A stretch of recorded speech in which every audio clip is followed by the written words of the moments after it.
And we're live. Right. Yeah. Hello, it's another iBookBinding's live stream. Today we have two guests, one after another. So it's pretty unusual for us. And the first one is Ellen Von Wiegand, a printer. And we're going to talk about, I guess we're going to talk about Linocuts a bit and about your sort of business model, or at least one of them. Hi, Ellen. Nice to have you here. Nice to be here. And my co-host is Pavel. He joins us from where you moved to again? Yet again from Belgrade, yeah. Okay, once again from Belgrade. And I'm Stepan. I'm connecting from your side. So we already have some viewers there. So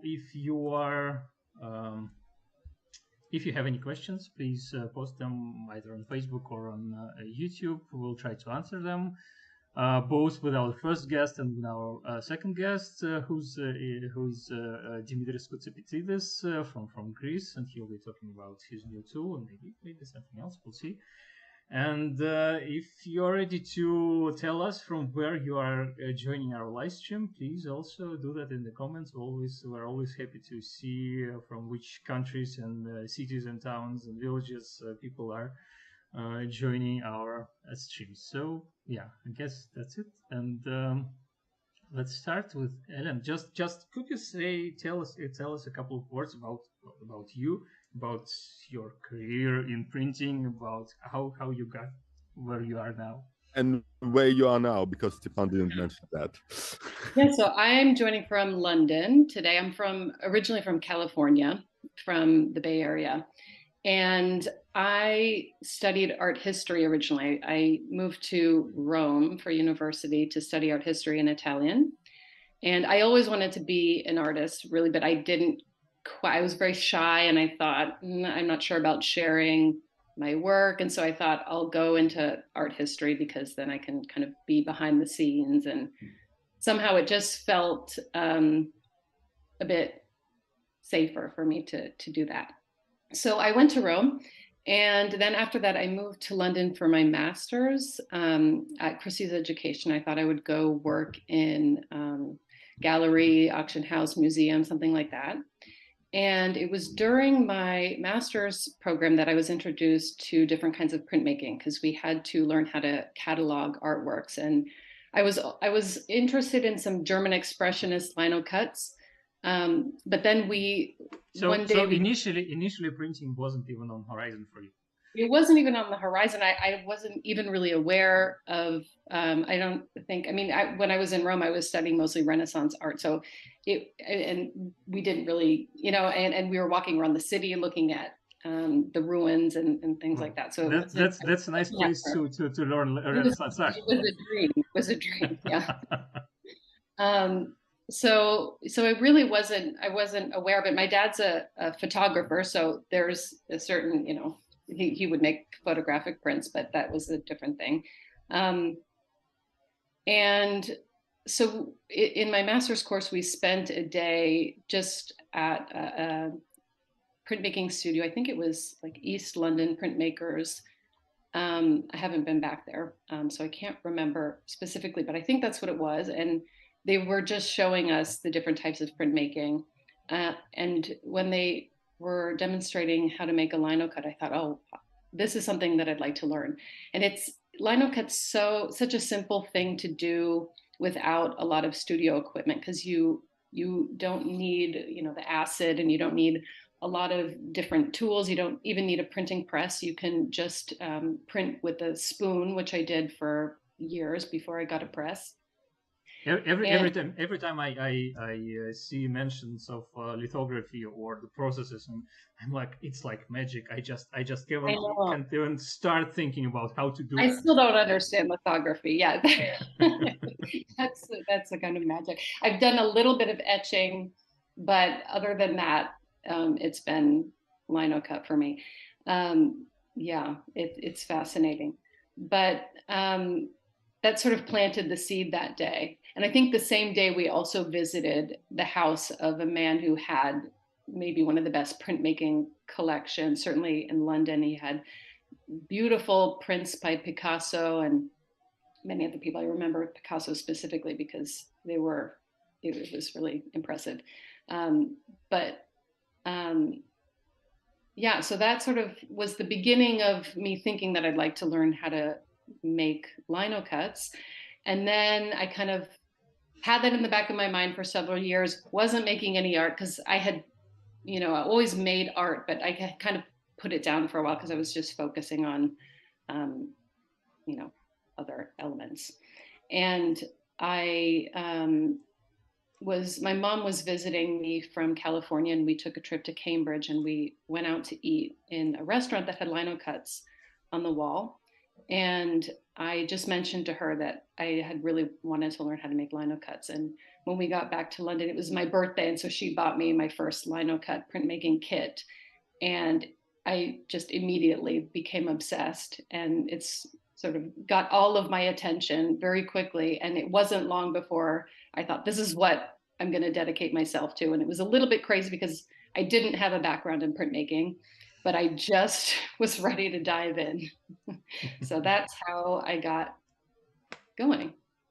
And how many years passed since the moment you decided you should try lino cuts to current moment?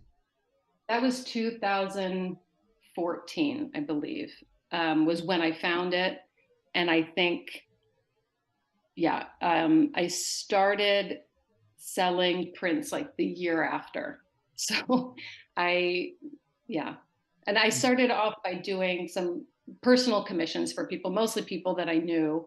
And I would just do like something just to celebrate a special moment in their life. I would do maybe a portrait, family portraits or things like that. But it wasn't quite allowing me the creative freedom that I wanted. So I stopped doing that and started to figure out a new way to. And how do you start to do that? Do you start with print markets, or do you first sell to all your friends and friends of the friends? Yeah.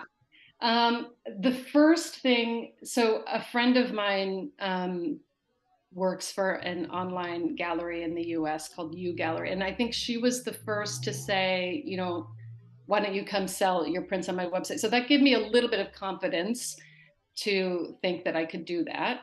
And I didn't sell there for very long because they had the prints listed at prices that I wasn't quite comfortable selling at those prices yet. They felt a little bit too high for me. So I ended up taking them off their website and just, I wanted to try to do it through social media. And I started posting on Instagram. Oh, and I also started listing them on Art Finder here in the UK. And I was able to have a bit more freedom over how the prices that I listed them at there, so that I could be consistent across the different channels. And I initially wasn't selling too much through Instagram, but it was really when I started my mini print club that I was able to kind of, just start to actually make a living with my prints. And it was something that I just kind of had a vague idea that I'd like to be able to send out some small prints to people, to a lot of different people. It felt like somehow more intimate than selling my bigger works. It was, and I decided to do it with a subscription model, so that people are receiving a print per month. At the time it was for 6 months. Now it's for 9 months. And so how long ago did it start? I think that was 2017. So it goes for a while already. Yeah, it's been going for a while. And initially I did a big marketing push around that. So I wrote to... So I got 2 envelopes from you already. You got the first 2. Yeah. So I have some. Nope. Which is the right side. Yeah. Like this. I have 2 prints already in my small collection. I'm glad you received them. Yeah. Oh, but I forgot to mention that the first thing I did was I did a bit of a giveaway to just test if people were interested in this. And it was a very unsophisticated giveaway where I just said the first 20 people to write to me, I'll give you this little mini print. I think they had to join my mailing list, but it was just really to gauge if this is something that people wanted. And I got many more emails than I had prints. So that was a good indication. Was it your idea, or did you see some other printer working like that? I hadn't seen anyone working like that. For whatever reason, I had this very vague idea that I'd like to send out a lot of small envelopes of prints. It was sort of something that was sitting in my mind. I wasn't entirely sure what that would look like. And just one day I thought, oh, this could be a good idea. Let's try it out. I wasn't sure if it would work or not. I hadn't seen anyone else doing it. At that time, I was aware of a few other printmakers on Instagram, but it hadn't taken off quite to the degree that it has now. And as I was preparing to launch my mini print club, I wrote to many different people to see if they would help me just share, if I could send them some prints and they could share it on their feed. And I think 3 people said yes, who were all printmakers that I admired. So that was a really good way of also connecting with them. And they really, really helped me gain traction. And that's when my Instagram started to grow. And it took a while to build up the club. It wasn't something that I launched it and immediately I got a bunch of people. I think I got 15 people the first month, and it kind of grew more or less like that. And it goes up and down. But it's been a really great way of giving myself some peace of mind that every month I'm going to have something coming in and I can free up my mind for other creative tasks. And also it's a different way of working than my other prints. I like working in the smaller scale. I realize they're a bit more fanciful than my other work too. And I always include a little note with each print, just talking about some of what I was thinking around the period where I was making the print. It's not something that, it's not an idea that I've built the print around. It's more like I make the print and then I jot down where my mind was in the period where I was making the print, and I give those words together with the print, and it just makes it feel more special to me, and kind of like I'm sending out little notes to people, and it's been a lot of fun. And it seems to me they do work as a series. Is it intentional, or is it just because of how you work, because it pours out of you, that it works as a series? I try when I start to make a new mini print, I always take, because the subscription ends after 9 months, and so by the end you have these 9 prints you can display them as a square display if you'd like. And so I always kind of bring up all of the images of the previous prints and look at how they would go together with the new print when I'm making the new design, particularly with color, because I kind of want the warm and cool tones to balance out. So it is important to me that they look good together. Is there still a chance to buy the older prints, or they're sold out, not available? So I do have older prints. I like to keep the club sort of, the prints kind of exclusive to the club. I will sometimes sell older prints if people want to buy like 3, and I sell them at a little bit of a higher price than within the club. But if people reach out to me, I do sell them, but I don't list them. Okay, I'll keep that in mind. Yeah. And how much of your time does it take to print every month? How much of your time does it take for designing, for cutting, and for printing? Yeah. I'd also add a question about the admin work, because you need to pack the envelopes, you need to go to the post office, all of that. That's sometimes a lot of time. I usually have sort of a week every month that's mini print week, more or less. It can sometimes expand over different weeks, but sometimes I'll do my design and it'll come out in half an hour, and sometimes I take 2 days and I'm not happy with it and I keep erasing and redrawing, and I've more or less learned how to avoid that now, at least. Well, I mean, we'll see how it goes now that I've said that. I'm going to run into creative block, but it's going more quickly as time goes by. But and then it'll take me about an hour, 2 hours to carve the print, and then I have to cut my paper, and that takes about half an hour. And then the printing I usually do over 2 afternoons. So maybe between 6 and 8 hours of printing. Well, and it depends, because sometimes I get higher numbers of subscribers, and then it'll take me 3 days of printing. And then the packing also between like 6 and 8 hours, depending on how many subscribers I have. So it is a good amount of admin work and organizing who's received what and making sure my records are up to date. So we have a couple of people on YouTube commenting on YouTube. LW joined us from Munich, Germany, from München. And Real LWG is our regular. He joins us from Lancaster, United Kingdom, and he has a question. Does Ellen have the same passion for woodcut as she does for liner print? I have never made any woodcuts. I absolutely love woodcuts, but it's something that I have every intention of learning. I'd like to take some courses in woodcuts. I love the texture you get with woodcuts. I think you also get a bit more transparency in the surface. They're more delicate prints, and they have a quality that I maybe prefer to lino cut, but I just haven't gotten around to learning the technique yet, but I'd love to. Also, Targon 92. Hello, all, greeting from Athens, Greece. Well, he also joins us from time to time, at least comments from time to time. So nice to have regulars there. I see 3 sort of lessons in what you have already told us.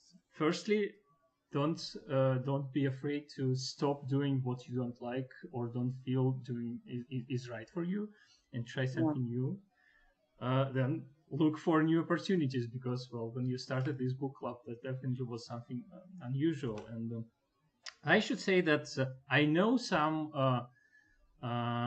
projects, serial projects with printing small books or something like that. I don't think I have ever seen a project with small line prints like yours. So that's definitely something. Well, if anyone among our viewers knows other projects like that, we'll be glad to know about them. So leave a comment down below. But anyway, it's something definitely not very usual. So that's true. That's great. And the third one, I guess, is ask people to help you, because, well, you told us that initially you asked several, well, more, I guess, famous printers to help you with spreading your work and spreading the word about your work. And, well, what can you lose? Some people will not do that. Some people will do, and that's what I try to do with. Well, for me, it's the other way around, because I usually ask people to share their work on our Instagram, and usually they say yes, sure, we were glad to see our work shared by iBookBinding or something. And well, if you don't ask, you get nothing. And also to remind you, I asked like over 100 people. I think 3 said yes. So that's something I also need to remember, because I do have a hard time asking for help, and it's something that I haven't been consistently good at doing, but I've been good at in moments of time. yeah, that's also very important. Large numbers are crucial. Well, you also wanted to ask. Yeah, I wanted to ask you to talk us through the process of cutting, of how you work. Perhaps you could share some pictures. Yeah. One of your recent posts on Facebook or Instagram had really good details of how you draw, how you cut, because I assume not everyone who watches this is aware of the process. Yeah. So should I share my screen? Yep.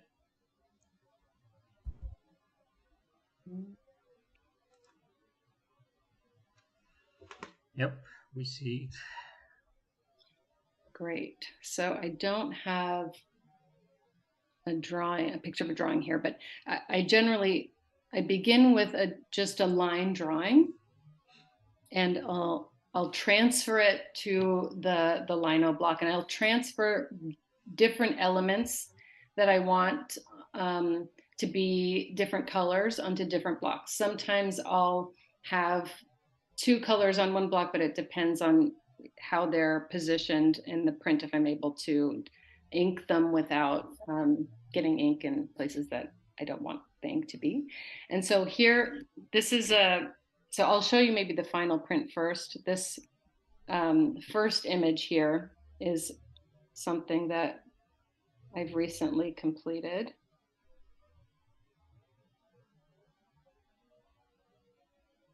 And so it's got 3 different colors. And so each of those elements was printed on a different block. And so here's the carving of the figure. This latest print of yours somehow reminds me of this metal plate that was sent with Voyager some 40 years ago or something. There is a figure of a man and a woman there, and somehow I think it. Oh wow! But, it's a bit different than my normal work, I think. By the way, we should probably mention what lino cut is, what it is you're cutting into. So it's a surface that it's made of linseed oil and cork, essentially, and it was a floor. You know, they would use this material to tile floors with, and they started using it at the beginning of the 20th century instead of wood, because it was a cheaper and more accessible surface to print from. And interestingly, recently there was a lot of interest into this material because it's organic. I know it looks like plastic, but it's organic plastic. And it's not as impactful as, say, wood floors, because you make it out of oil, which is much easier to replenish than our dying forests.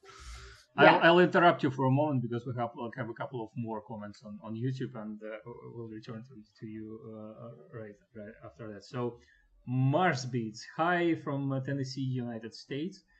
And Dimitris Koutsipetsidis, our next guest, also has a question. Any future plans regarding the monthly line of prints Ellen can share, or ideas she would like to try? So any future plans for the prints I'd like to make in the future? But prints or projects, or I don't know, business models, anything like that. If you want to share it, because it may be secret. Sure. Well, I've also recently started painting, so that's something that, I mean, you can see some of my paintings here. So I'm starting to kind of balance the 2 mediums. So I guess I'm still trying to figure out how to make sure that I'm making both of these 2 things together. The reason I started painting was because lino cut, a lot of the process of lino cut is sort of manual labor. You're printing. And I felt like I wasn't getting to engage in the actual creative process for as long as I wanted to. So the painting is sort of creative throughout the whole process. So I wanted to incorporate that as well. By the way, why don't you outsource it? Because, or will it be financially unfeasible then? Yeah, I've thought about it. It's something I might do. It does. Yeah, it would cost money, obviously. So we'll see. Perhaps that's something I'll do. Or having an apprentice. Yeah, it is something I'm currently considering. So we'll see we'll see where that goes. So firstly, I interrupted. Pavel interrupted you with a question about the material. Next, I interrupted you with the question. We strayed away. But anyway, please continue. Sure. So here's a little video of starting to carve the figure block of the and print. It's so easy to cut. It's very soft. It's really important to have sharp tools, so you have to make sure to keep them sharp, and I still feel like I don't quite know how to sharpen them very well, so I end up having to buy new tools every couple of years because I'm just not good at it. But yeah, it's much softer than wood. And then this is a different print, but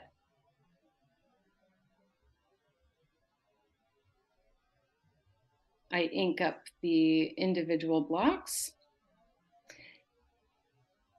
and I layer the different elements over each other to form the image.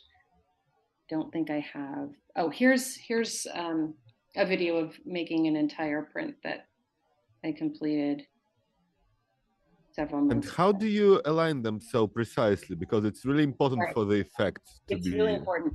So you can see, here's on my printing press, I have, there's a grid on the surface, and then I put tape over around the block to make sure that, and I have to line up the drawing onto the block at the same corner for each of the blocks to make sure that it's really in the same location. And then I line up the block to the same corner on my grid on my printing press. And some people. Sorry. I was just going to say, some people use clips on their paper to make sure that it lands in the same place. I've never done that because this seems to work well enough for me. But you do end up with a number of unusable prints. They don't all work out. So you have to be, I always make extra, just and I guess that was an example of when you are using two colors on the same line of cut. Yeah, exactly. With the chair and the body. There were even 3 colors on, I think, the first block. I didn't show the printing of that, but okay. Yeah, this one had 4 different blocks, and each of the blocks had at least 2 colors on it. So it ended up taking me, I started this piece in June and I finished in September. I went on holiday in the middle there, but you have to wait. I like to wait about a week between blocks because I use an oil-based ink and it takes a while to dry, and I want to make sure it's thoroughly dry before I'm printing on top of the ink. But so something else on our YouTube channel. LW wrote, "I adore Ellen's work. I would love to know how Ellen learned her registration system. A lot of trial and error, or a system I could learn. Is there any video where I can learn the math behind?" Oh, I think for me it was just trial and error, and it really all comes down to matching the elements of the image all to the same corner of the block when you're transferring the image. Because what I do is I create a graphite drawing, and then I place the drawing over the block, tape it into place, and then I go over the back of the drawing with a pencil, because you can use carbon paper, but I just find I don't get the exact same lines if I do that, and I don't like to do it that way. I like to just go over the back with a pencil. And so when I match the drawing to the block, I just always make sure to match it to the same corner. And as I said, you kind of, sometimes you have to move it a little over to one side or as you're printing the edition, because it's always a little bit different, but you can play with it a little bit and end up in the right spot. But I haven't figured out a science. It's really just trial and error. So initially we discussed that you will stay with us for 30 minutes or so. Do you have some more time, or you have to go? I have a little bit more time. Okay, just tell us when you have to go, and we'll switch to Dimitris. And by the way, he has another question, and that's a question I also wanted to ask. So from Dimitris, just out of curiosity, what's the ratio between usable and unusable prints at the end of the process? Yeah, it varies. I think this last one I did an edition of 12, and I ended up with 5 usable pieces. But that was because the lines are so subtle. That's another problem that I sometimes have with the printing press. It's great to have a printing press, but it's a bit less predictable than printing with a spoon, because you just don't have the same kind of control. And sometimes you put the print through and it smudges, and I just have no idea why that happened. And so that's what ended up happening. I just kept getting some smudging on the final block. With this print here, I think I ended up with an edition of 11, and I started with 14, so I only lost 3. I recently listened to an interview with a master, I forget the name, who uses like 12 to 15 colors on each of his liner cards. So out of he made 100 attempts and only 10 worked out fine. Okay, this makes me feel the more the colors. Yeah, the more colors, the more risk. It's true. So another one from LW. Wouldn't it be possible to lay all 4 blocks at the same time? Well, you could. So some people I've seen cut the block apart using like a box cutter, and then and assemble it like a puzzle. For me, I find that it doesn't work with my images, because the details just don't match up. I have done that, and I made a very large print. I'll show you. A gallery asked me to make some massive lino cuts. I have one that I made not too long ago that I can show you here. So this doesn't have but I made one where they had all the colors on the same block, but it was because there was sufficient space between the pieces that I was able to ink them without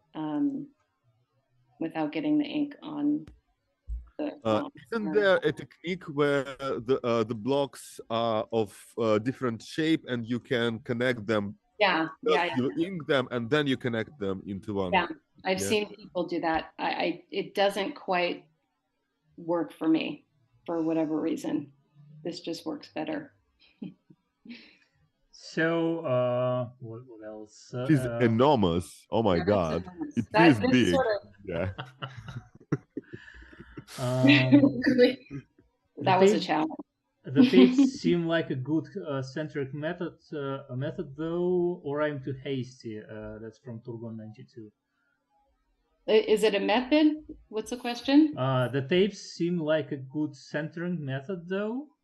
Well, it is a good. I mean, it works well enough for me. Okay. Not all the time, but most of the time. And another one, 10 out of 100. Damn. Yeah. Yeah, but that printer did definitely have apprentices. Another thing I wanted to ask you is about the reflection. Do you design it? Do you draw it the same way we see it in the end?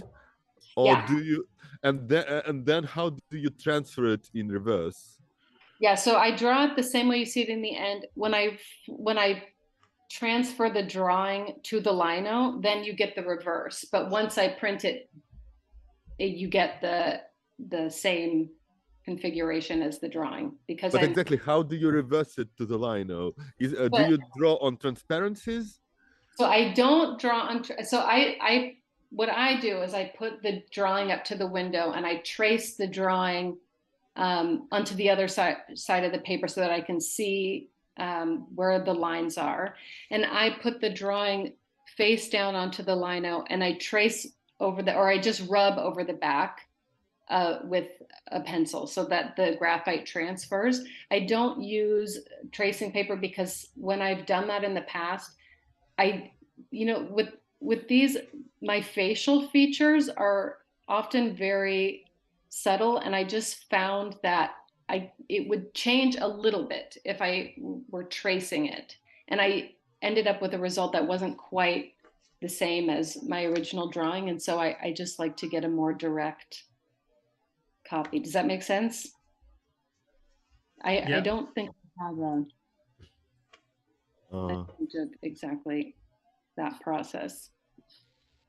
I also wanted to ask you about how you draw. Do you draw from life? Who are your models? Yeah. Or is it your imaginary ideal woman? What's the process? It's actually, I use myself as a model. I spent a year during COVID trying to learn how to just draw from my mind because I thought that would give me more freedom, but it's a long process. And at the end of that, I did an online course to try to figure it out, but maybe I learned something, but I'm not there. So I always, I use myself as a model. The postures are important to me. So I don't want to work from just any image. I want to be specific, and it's just the easiest way to do it. I can just take pictures of myself and just get on with it rather than relying on other models. And with your paintings too? With my paintings too, yeah. Well, that was really insightful, and many thanks for sharing and telling us about your part and about your current projects and projects. And I guess we answered all the questions that we got from our viewers, and many thanks to them as well. Pavel posted a link to Ellen's Instagram a bit earlier in the chat. We also have in the description the link to Ellen's website, so please check them. Follow Ellen, and the Instagram is absolutely amazing, and we hope to see more of your work in the future. And well, I hope to receive more of these envelopes. I really appreciate you having me. It's been a lot of fun. Yeah, thank you. Thank you very much. And I guess we'll switch off screen sharing first, and then I will ask Ellen to leave this call, and we'll continue with Dimitris, who is, I guess, ready to join us. Have you written to him, or is he supposed to know from? He's commenting, so he's watching. So I guess he knows, but I'll send him a message anyway. So thanks again. As I said, everybody please follow Ellen's Instagram and also Facebook page. But there are many more followers on Instagram as far as I remember. So, and I hope we'll see you again on our live stream or podcast. That'd be great. Well, whatever. Especially if you have any new projects and ideas. Yeah. Have a good day, and see you. See you. Bye. Bye. Bye. So I'll send a message to Dimitris, and we'll see how it goes.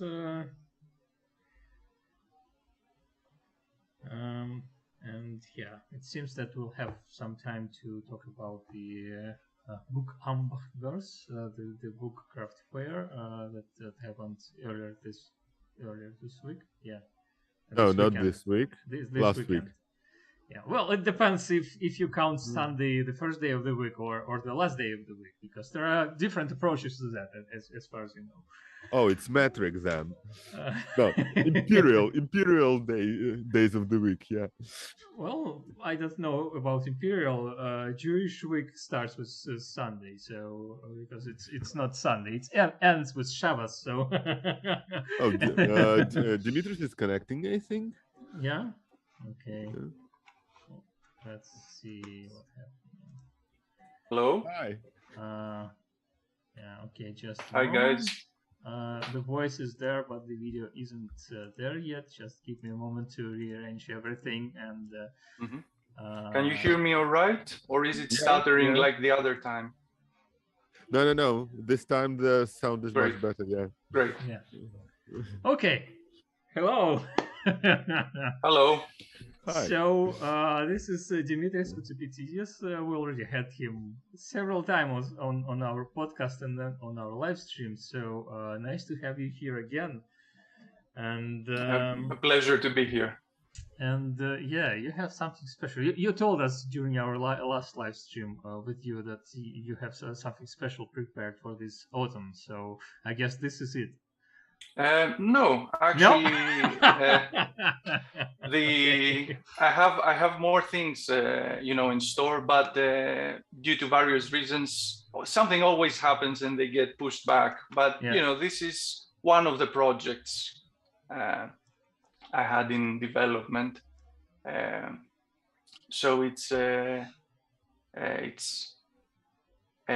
an old tool, but with a new twist. Basically, it's an updated version of band sticks, which is a tool many bookbinders are familiar with.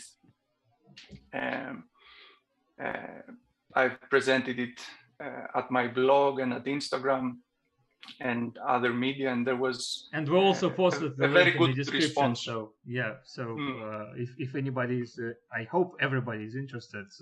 You can follow the link and see a long blog post Dimitris wrote, and there are some photos there. But yeah. So let me see if I can, show it to you live. So the tool. Oh, there it is. So it's this little fellow. So beautiful as usual. What's the symbol on the other side from the digit? From the number. The Deathly Hallows type thing. This is my insignia. I got oh, it's D&K. Yeah, exactly. Yeah. Exactly. Okay. Though some have said that it looks like the symbols on clothes regarding ironing and whatnot, but I tend to not think about that. But anyway, it's I got pestered for many years. I didn't have one, and people said that you should come up with something. So this is it for now. So the tool, as you can see, is the brass part that we use to form the raised bands, and the handle, which is a very comfortable shape. Has rounded edges all along, and that's something that differentiates it from the classical tool. So certainly. And what would the classical tool be? The classical tool would be something like this. So you see, it's basically a long wooden stick with a groove in the middle. Oh, so it's fully wooden and not as yeah, I see. Yeah. Well, the main difference is actually more on the brass part than in the the way you hold it or the material that you use to hold it with. I guess brass also adds some weight and shifts the center of mass a bit lower. A bit, because it's actually not as big as it seems on the screen right now. Yeah. Oh, so not as big as your head. That's a surprise. And also, I noticed that the original tool is much longer than this one. Yeah, so but you use it in different ways, or no, not really. I mean, the length. This length is unnecessary. You only work with half or less, basically, because the motion is the motion that you use is this. You don't travel the tool along the band. Well, yeah, I can't imagine a book this wide. Then you'd probably need to go all the way. maybe useful in gigantic books, but you know, apart from that. Yeah, I guess because if you are shifting your tool alongside the surface of the leather, you can scratch it. But if you are pressuring it from top down, exactly, then you are not scratching it. Later on, I'll share a small video that shows the motion up close. They also, even if you don't scratch the leather, which you can scratch it with the brass edges, and that's one of the main reasons I made this tool, because I'm sorry, since I've never made anything like it, I need to ask. It presupposes that there is a cord underneath, yeah? What? A cord, or what are you pressing it over? Under the leather. Yeah, under the leather. I have a book here. Let's see if I can. So these are the bands, and they can be fake or real. The real bands are formed by the cords on which the book is bound, basically sewn.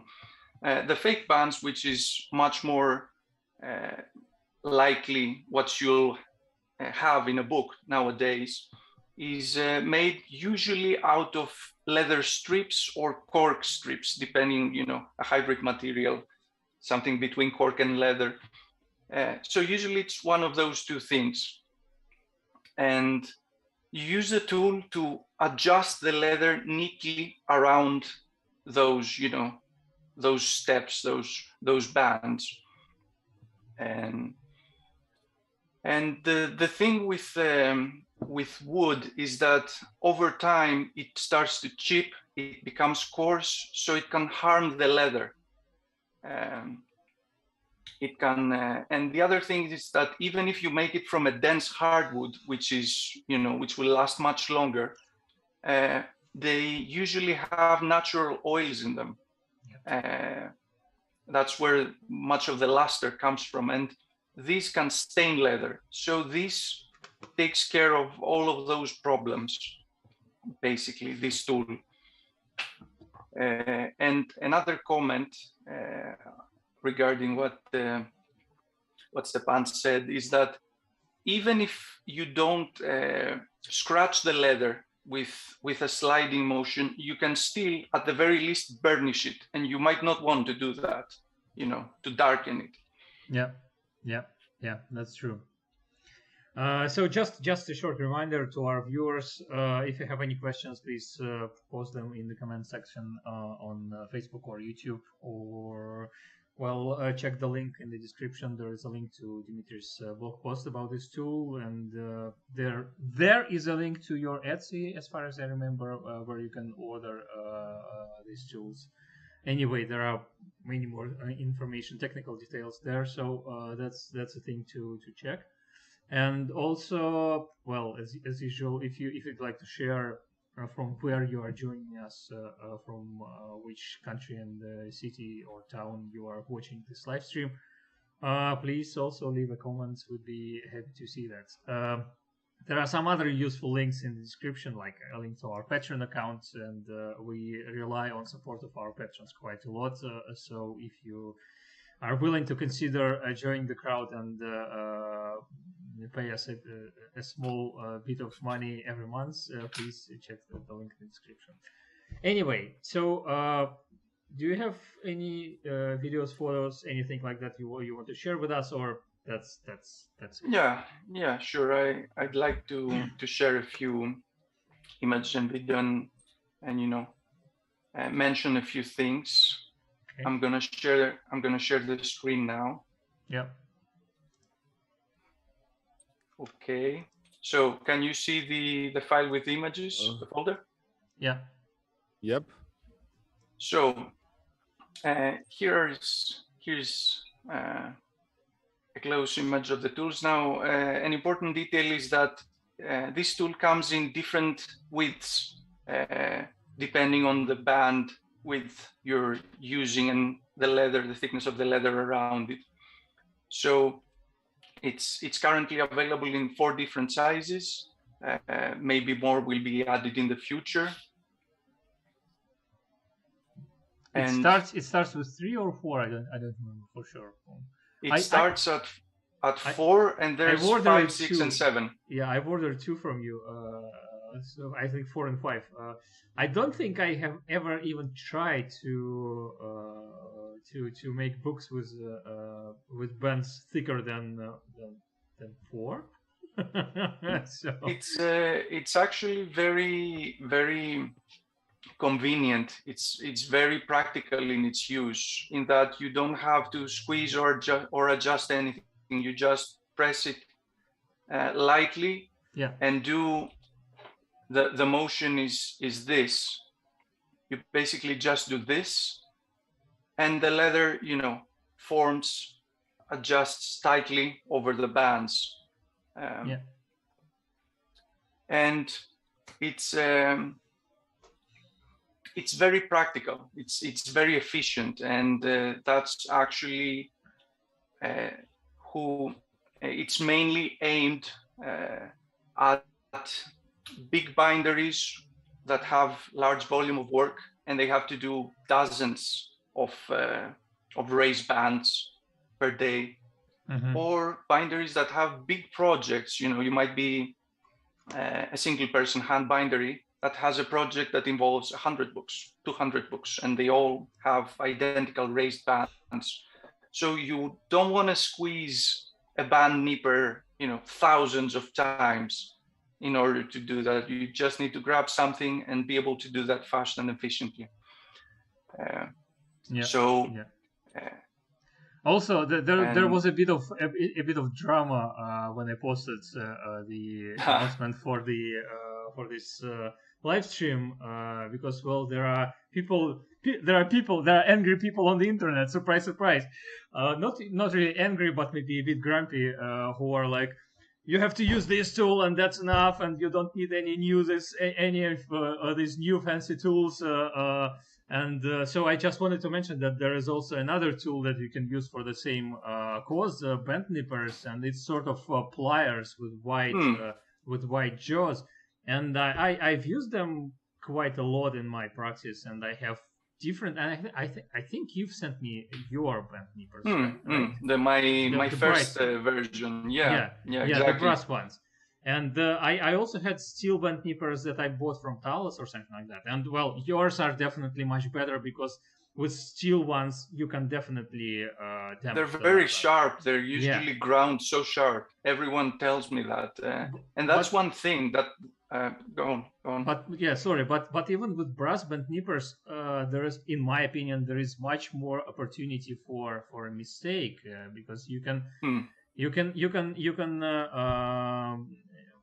Maybe if you are a super experienced bookbinder who is doing hundreds of books every month or something like that, you are just like an automaton working perfectly. But for me, it was you can skew it a bit to the side or something like that, squeeze at one side of a band a bit more, and it becomes not perfect right away. But I guess with the band stick or with your version of band stick, it's I guess much more predictable or something. So not to throw any shade on people who are using band nippers, because you use what tools are comfortable for you and what works better for you.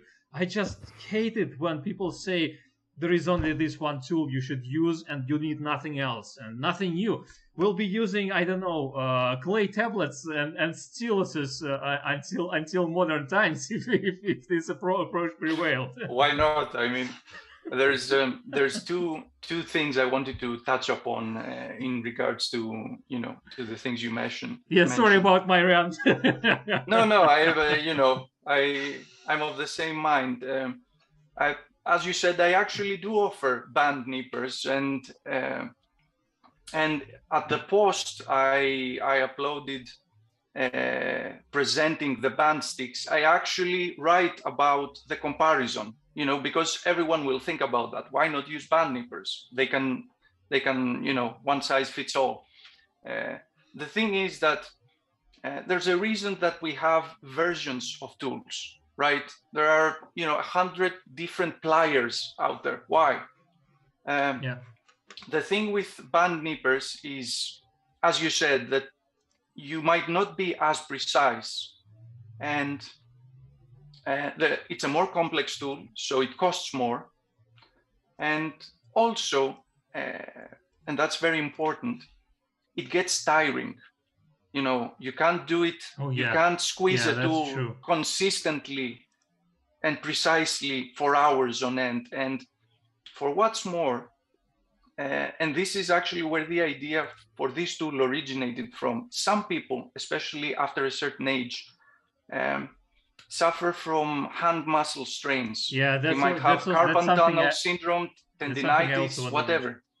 And I actually had a bookbinder, not just one, basically more, that told me that they sometimes have trouble using the band nippers because of that. So this is a great solution, so it's a tool that's not only aimed at professionals with high volume of work, but it's also very useful to people who have trouble applying pressure, who have reduced hand strength. And the other that related to your comment about the steel band nippers is that these are made by people who are not bookbinders. And the thing is that you can have a tool that is well made, but it's not optimized for its purpose, because the person making it does not know, the intricacies of its use. And that's a very important thing. The tool might be robust, might last a very long time, but it might not do its job the way it's intended to. So it makes a lot of difference. It makes a lot of difference. It has to do its job well, besides being well made. It should make things easier instead of, getting in the way.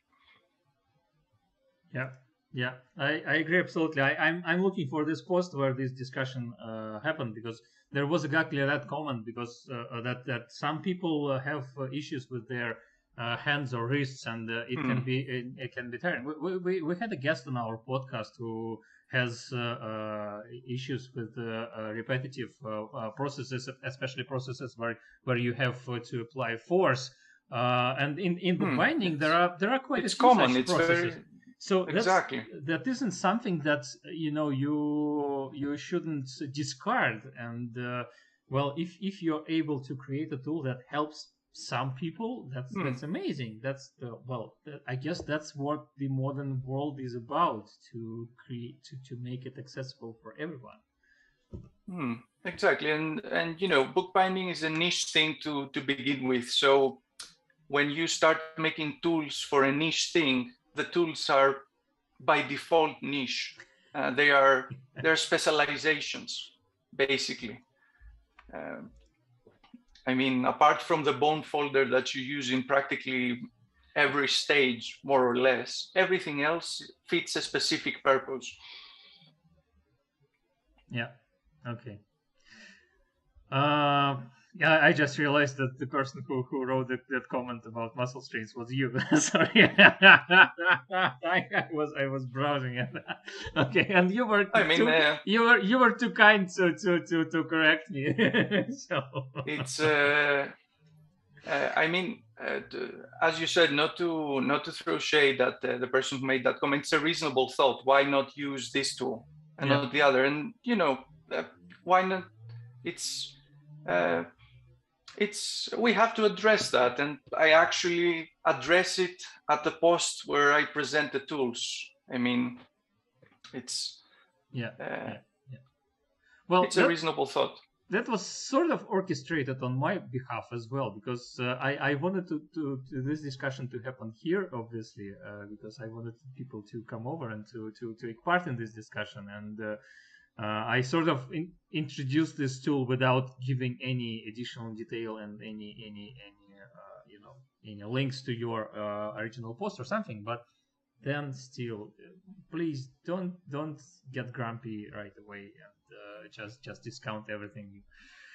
So what do we have? We have Turgon 92. I also only used fake bands up to 4 mm, never wider than that. I now want to. Sorry, Dimitris. We just discussed very thick bands in our previous live stream a week ago, because we were talking about the bookish objects of the House of the Dragon of this series. And then in the library of I don't remember the name of this Targaryen who is played by Daemon. Targaryen. Daemon Targaryen. He has books with bands of this thick or something like that in his library, and we were like, well, obviously they just wanted people to see that these are handmade binding or something, but you will never see anything like that in real world. Whatever. I think that the sizes size 4 is most likely what most people would use. 3.5, 4, and 5 comes after that. Now 6 and 7, if you have a very large book, if you put a 4 mm thick band, it will show like a thin sliver. So you need something more substantial. Yeah. But obviously it's gonna be the exception to the rule. Now that said, there's a lot of people out there who do bookbinding and are fantasy geeks, and they like their bands chunky, thick. Yeah. So that's those sizes will probably be more popular with them. We'll see. It would be interesting to see some results of use cases of your tools in the future. And we're definitely not gatekeeping. Make your bands as thick as you want, and just like Daemon Targaryen, and exactly. This is another thing that I wanted to ask you. You know how when all you have is a hammer, everything looks like a nail. So what other possible uses can you think of for your tool? Because it looks like something you could use for other decorative techniques. Well, I guess that if you really want to and you don't have the proper tools, you can use it to burnish, a double line by rubbing it on the leather, by creating friction heat. But I wouldn't say it's it's ideal for that purpose. It can be done though. What also comes to mind? But couldn't sorry, we're talking all together. The same you do all at the same time, yeah. But couldn't you do the same that you do for fake bands on the cover? Say, couldn't you put some strips of leather under the cover and then make a really long false band? I don't know. Yeah, you could. That's a creative thought. A relief or a 3D effect, you mean? Yeah.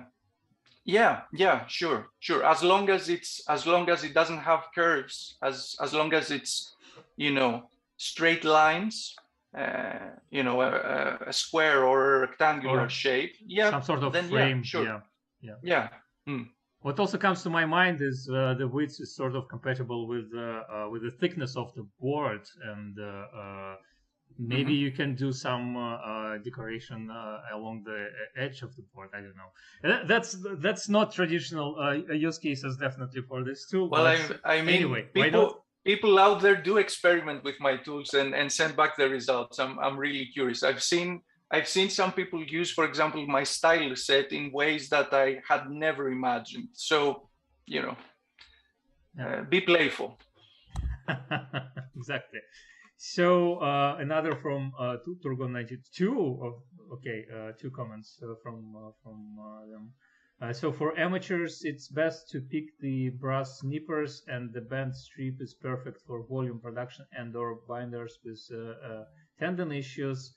And then, yes, exactly, they could be used for embossments on the front cover. I guess No, you don't have to use bent nippers if you are a novice, but I guess Dimitris will add a bit more to that.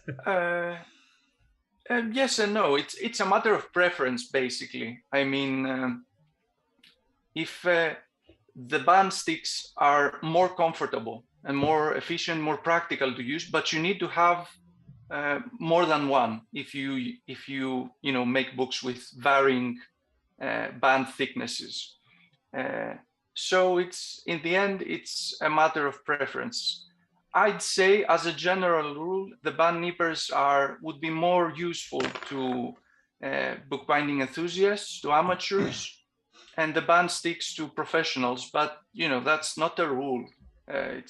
I use both actually. It depends on the day, on the project you're working on how you're feeling. You may be tired. You might need consistency and repeatability. You might be doing a strange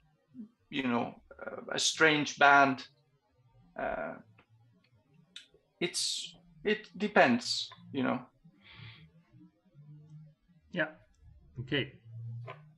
Dimitris, could we perhaps talk a bit about how you developed the tool? Because as far as I remember, you're somewhat of a perfectionist, to put it mildly. So this is probably not the first version of the tool. That's a bit of a curse because it has, its good and its bad side. But fortunately, this was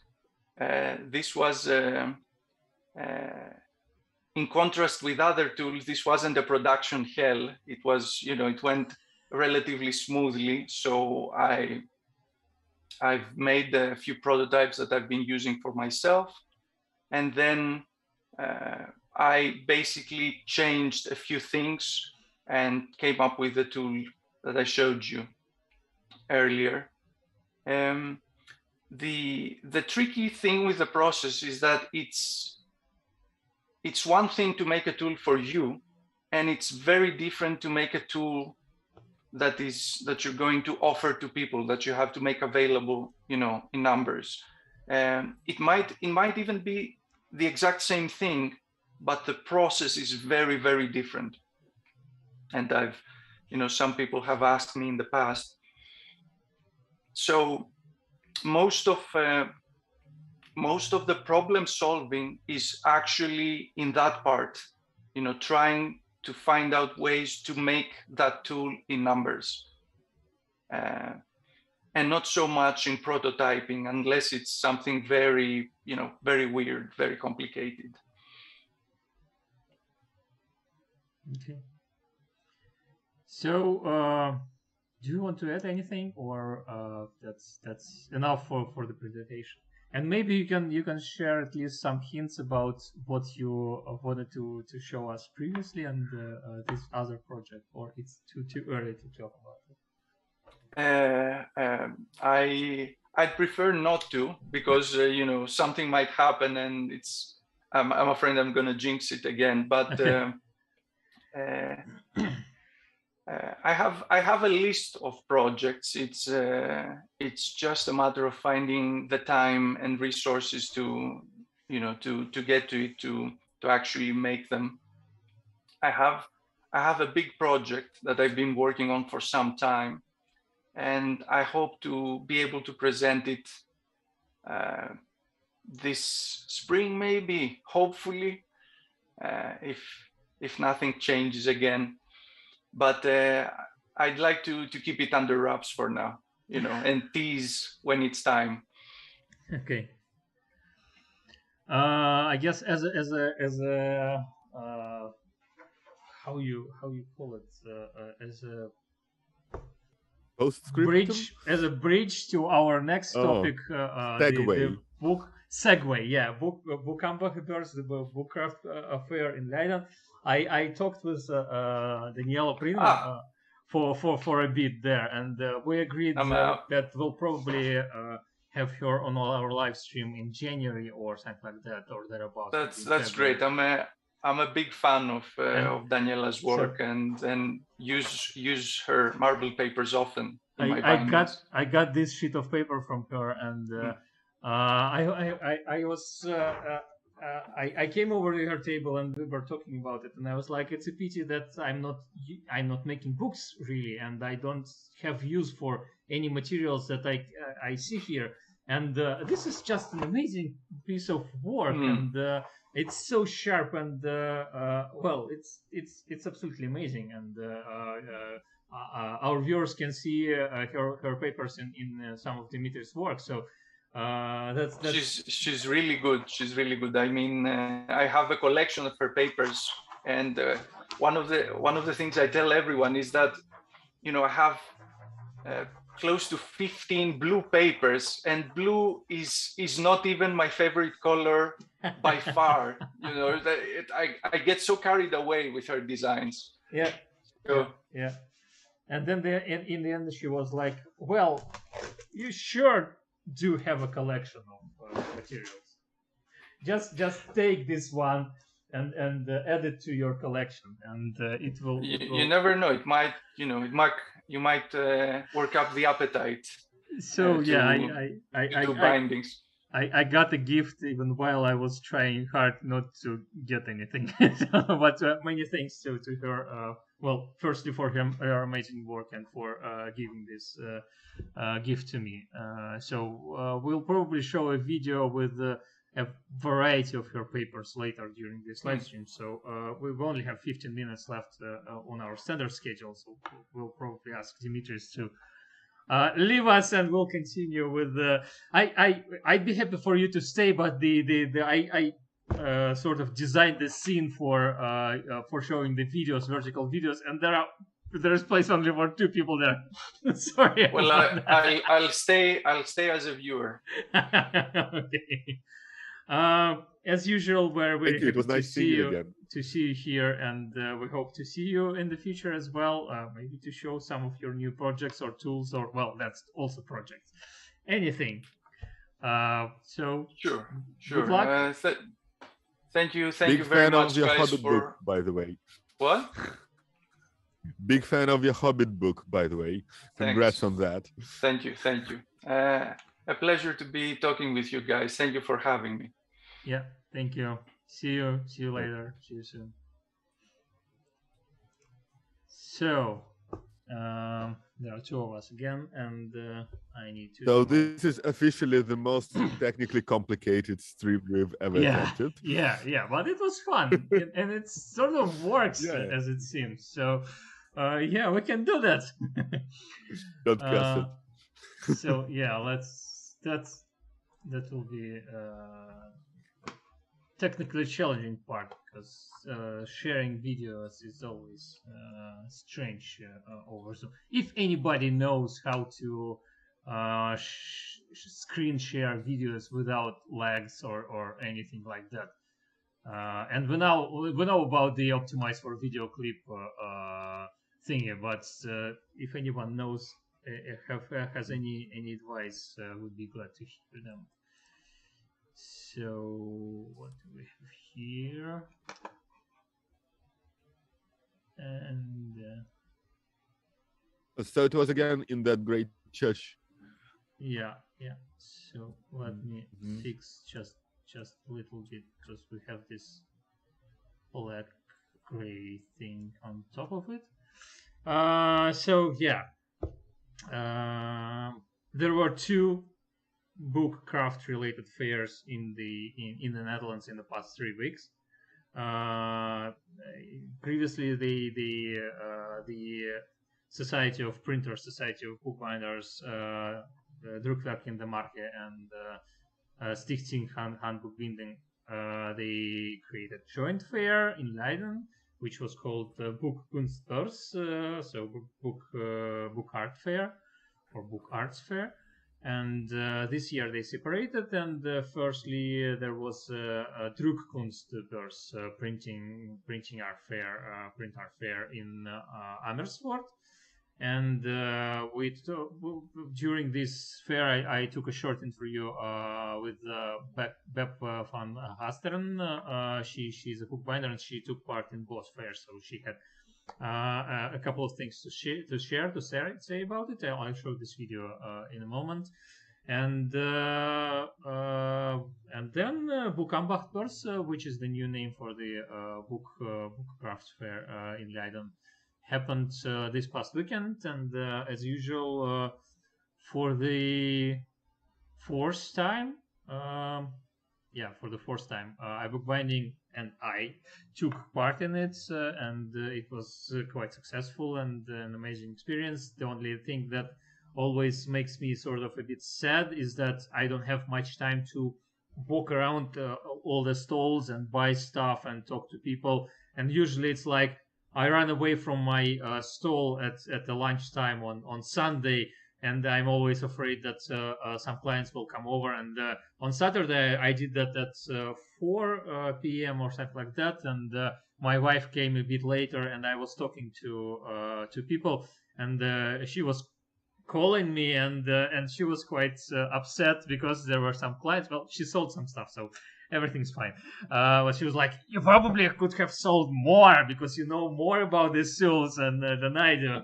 But, yeah, well. I was already pretty tired by the end of the day. So what do we have here? Let's see. So the fair, maybe I need to lower the volume just a little bit. And yeah, it's hard to do it. Anyway, do you hear me, Pavel? Over the noise of the fair? Okay. I hope everybody else also sees me. So the fair happens in Peterskirk. That's a medieval church that isn't a church anymore, so it's a public space. But it's absolutely amazing, as you can probably see here. And several years ago, I was allowed to walk over the church organ, which you can see in the far side of this hallway. And to look from above on all the stuff that's happening in the church, and something like I don't know. I think in the previous years it was more than 200 participants joining the fair, and let's see what's the next video. And this is what I wanted to ask. Did it feel emptier because of the absence of printers? It doesn't look emptier. So, yeah, as I mentioned, there were 200 plus participants this year. I understand there are fewer of them. Some of them took up more space. So it's the standard size is one table 1 meter by 2 meters. You can take up as many of them as you want, but you have to pay more money, obviously. For several years, for 3 years, I think I'm taking 2 tables like that, and thinking about maybe having even more next time. But yeah, they did it pretty smartly. So you've seen that I was walking along the large hall. Let me switch back to the previous video, and so I'm walking alongside the large hall, and there is the altar over there in front of me, and in the previous year the passageways around the altar were also taken by the sellers. This year these passages are empty, so it's a pretty smart way to sort of use up the available space, but at the same time do not have any holes in there. So here you can see this large area. There also were tables in the previous year. So, but they organized it quite smartly, and you definitely didn't feel like it was empty or something. I should mention that this is the second day. During your lunch, it's always fewer people on Sunday, and in the end, as far as I understand, there were almost 1,200 visitors, which is something like a third less than it was last year, but still a lot of people. And I should say that my revenues were almost at the level of the last year, so I'm quite happy. And the last year was the best year for me. Well, there were 4 years for trials. So, but it still was far better than the first 2 years. And there is a short sort of discussion in the next video, so I guess I won't be talking as much. Okay, VOHB, which means in Dutch vakopleiding handboekbinden, and it's a course of 2 years, and we start with linen and paperwork, and we're making boxes. And those ones, and after 1 year you get the second year, and then we're working with parchment and leather. Okay. So these all these older books like Gothic bindings. Yeah. And the bradel, as they call it. Bradel is over here. Over here a bradel. Yep. And French binding. Okay. Okay. Headbands. Nice. Made. My favorite part. Yeah, that's beautiful. So yeah, that's about it. That's what we're doing. Okay. And that's why we advise your students to use this iBookBinding, especially with the magnet here, if they are making those boxes. For boxes, exactly. So thank you very much. Of course, you're welcome. So yeah, that was actually what I can tell in short. A small plug for our magnetic corner clamps there. So, yeah.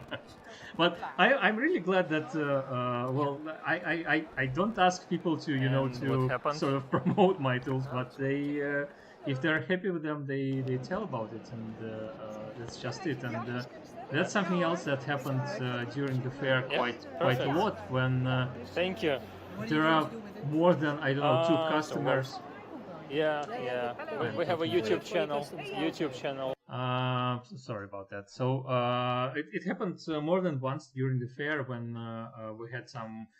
I had more than 1 or 2 customers at the same moment, and they start to talk to each other and explain how to use my tools. And well, thank you very much to all of them who did that throughout this fair, because it happened at least a dozen times, maybe even more, because I wasn't always aware of what's happening over there, and especially as some of them were, well, many of them were Dutch people. They were explaining what's happening in Dutch, and I think it was Pavel. Anyway, I hope Pavel will return in a moment, and I have other stuff to show you. In the meanwhile, let me just send him a message. And I think I'm here. Am I not? Oh yeah. Now we can hear you, Pavel, but not we do not see the video. The video is frozen. Anyway, hopefully it will return to normal. We have a question from Real LWD.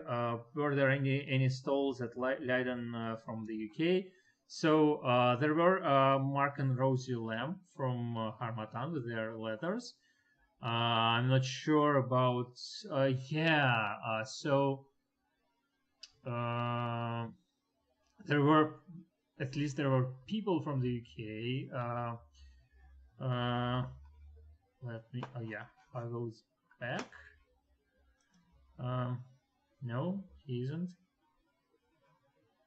And now he is.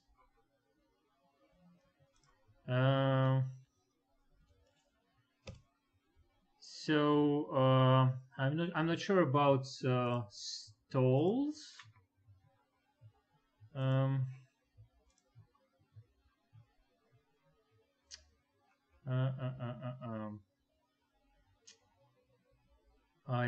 don't remember the name of the bindery right away. I'm just blanking. Just give me a moment, please. And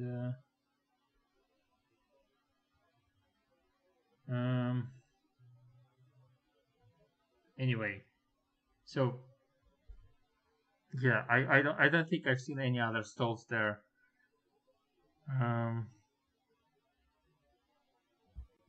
Perhaps you'll remember if you show us more videos. Is this it for what No, you wanted to show?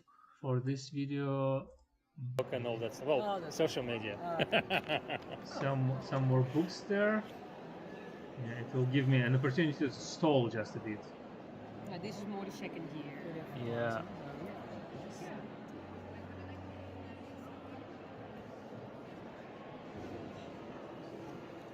We actually have more students at the moment than places, so I have to wait for another 2 years before they can start.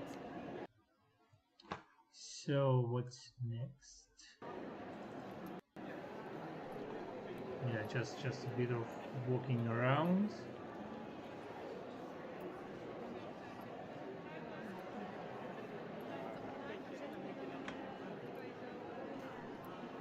And I think it was it's I need to check on Facebook.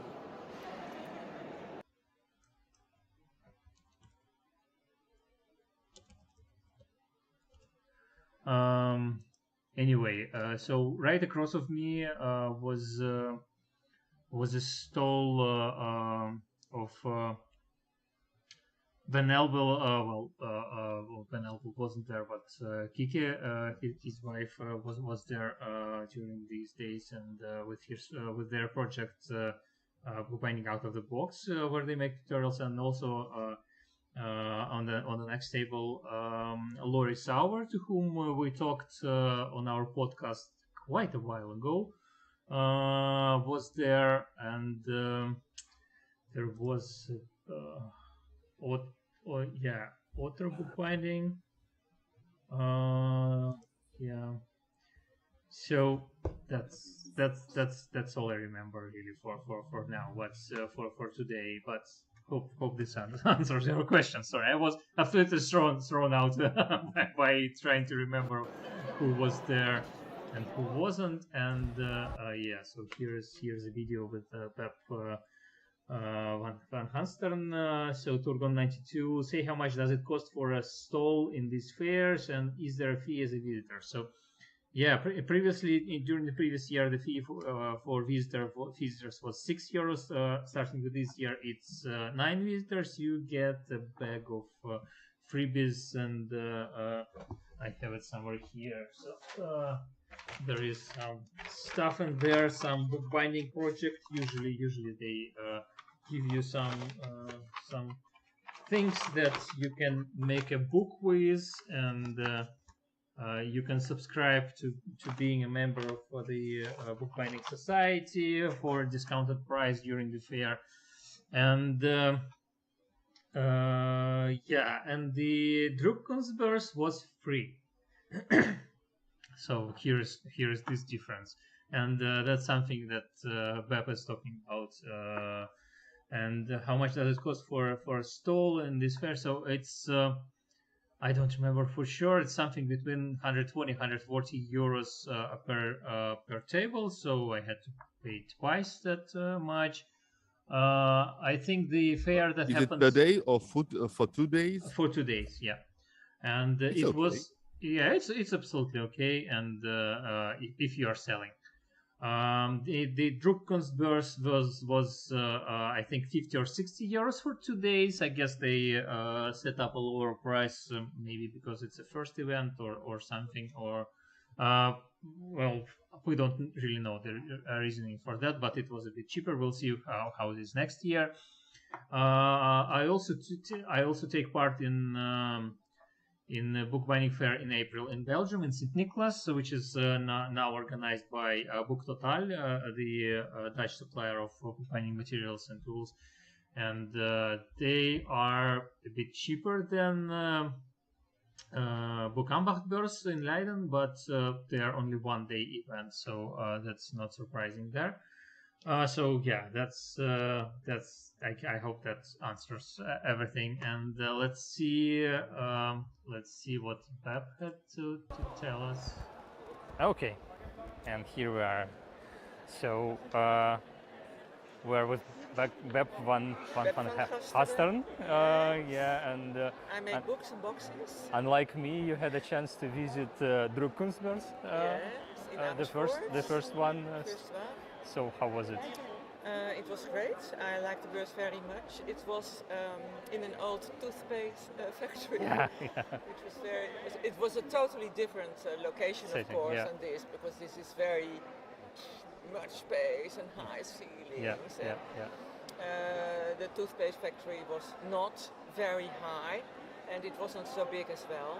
The stalls were a bit cramped. And everybody has, to begin with, a 2-meter stall or table, tables, and only a few people had larger tables.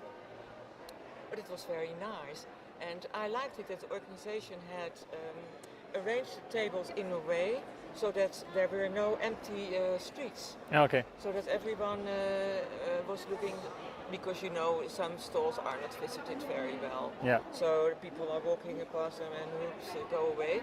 But this was it was busy everywhere. So I liked that very much. So it was thought well. Yeah. It was thought through well. Yeah. Very well. And I liked it also that the entrance was free. So you got a lot of people who didn't know anything about printing or making books or whatever. And they were, there were many children, which was very nice as well. So I was entertaining a group of children with my little boxes. Goes like this. And my magical maps, it goes like this. Yeah. And my Jacob letters that change pictures, like this one. Okay. So that was very nice, and there were a lot of young people. Mostly bookbinders are a bit old. Well, there are some students here, some bookbinding students. But all those printers, I was between two very young people who made, one girl made pop-up books and the other made very nice prints. So there was a totally different atmosphere about it. And that was what I liked very much. Okay. And what else do you want to know? The stable. How is it here? It's here, it's great. It's a larger table. I had a bit trouble to fool it because it was so lengthy. I normally have 2 meters, but this was okay as well. And well, this is a great location, of course. But I still think it's a pity that the printers aren't here. And I thought from the Printers Fair, it was a pity that the calligraphers were not there, that there was nothing to do with calligraphy, or there were some bookbinders, and I saw amongst the visitors bookbinders as well. Okay. But that was a bit of a pity, I thought. But if they ask me next year if I will come, I definitely want to go. Yeah. We'll see how it will be, but. And I will be here as well, because this is a great fair. And it was a tryout from how. And do you go to St. Nicholas? I don't remember if you go there. No, I don't go to St. Nicholas. Okay. Because I am dependent of public transport. Yeah. Don't want to sit 3 hours in a train. I went on a train there once, and it was.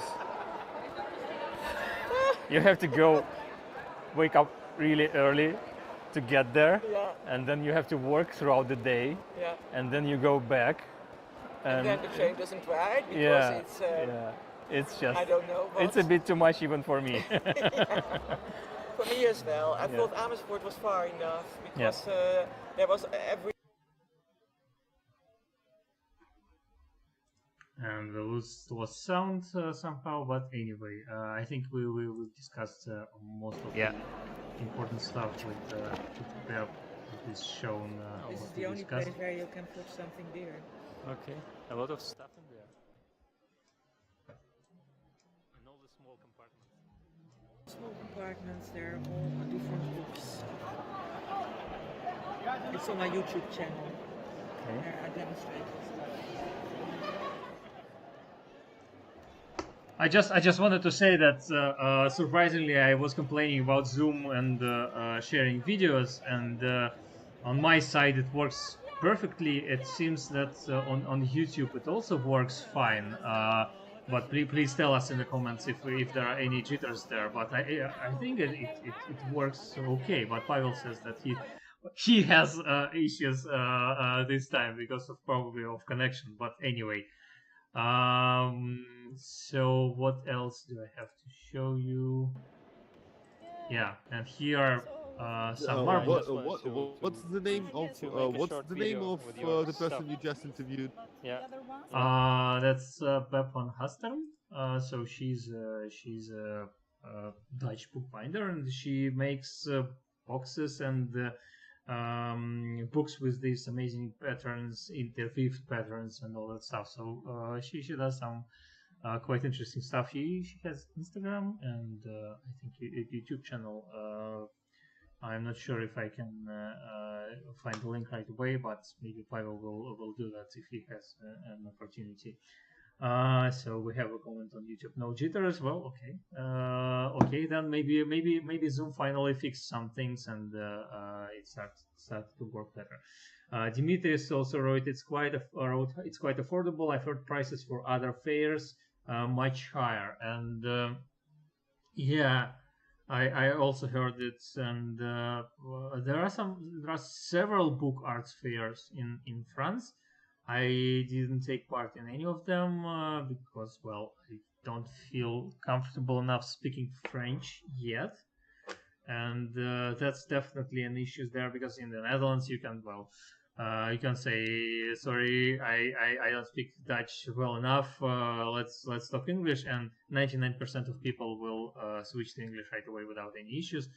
And there are some French people on this fair as well. Well, I can say some things about my tools in French, but definitely not enough to sell and or to sell a lot, and definitely not enough to do it throughout the day. So it will be too hard for me. Pavel, will you find Beb van Hasteren, or let me find her really fast? I'm trying, but I'm probably printing it wrong. Yeah. It's much easier for me because we're friends on Instagram, and yeah, I'll do it right now. So there is, as I said, there is the next video is with Daniela Prina's marble papers. Dimitris mentioned her during our previous live streams. He used her marble papers in his design bindings, and she does some amazing work, and some samples of her papers, and I should probably also find a link to her Instagram as well. Let me do that. She lives and works in Brussels, in Belgium, and